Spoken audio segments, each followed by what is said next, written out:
बाबा हा मला ती वेड्या नाऱ्याची गोष्ट एकदम आवडली. हो मला त्याच्यात समोरचं काही आहे का सांगता का? बरोबर सांगतो ना. हा काय झालं हा तो पाटील पाटील पाटील म्हणे आपल्याला सासरवाडीला जायचं. पाटील म्हणलं त्याला की सासूरवाडीला जायचं. हो हा नाऱ्या घोडं का घोडं काढायचं. हा लगेच नाऱ्या गेला. नाऱ्यानं घोडं आणलं, फुगी गिगीर टाकला त्याच्यावर बसायला. बसा म्हणे पाटील साहेब. पाटील मस्त रुबाबात घोड्यावर बसले. आणि मग म्हणे घोडं काढलं लगेच. म्हणे नाऱ्या म्हणे काय मालक तू ये म्हणे घोड्याच्या पाठीमागं पळत. मी पण हो म्हणे तू सोबत पाहिजे ना. बरं म्हणे.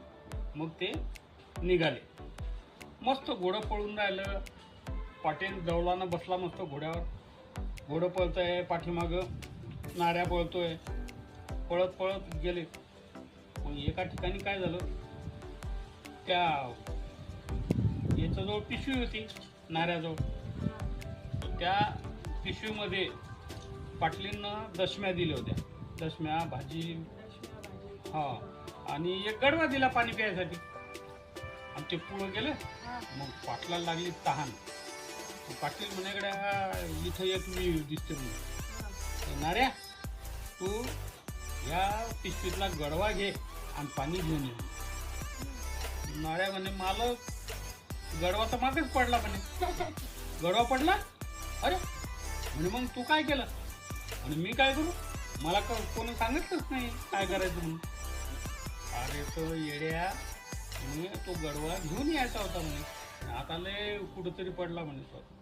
बरं मग आता लक्षात ठेव म्हणे घोड्यावरून काही पडलं तर ते गोळा करायचं, जाऊ द्यायचं नाही म्हणे तसं.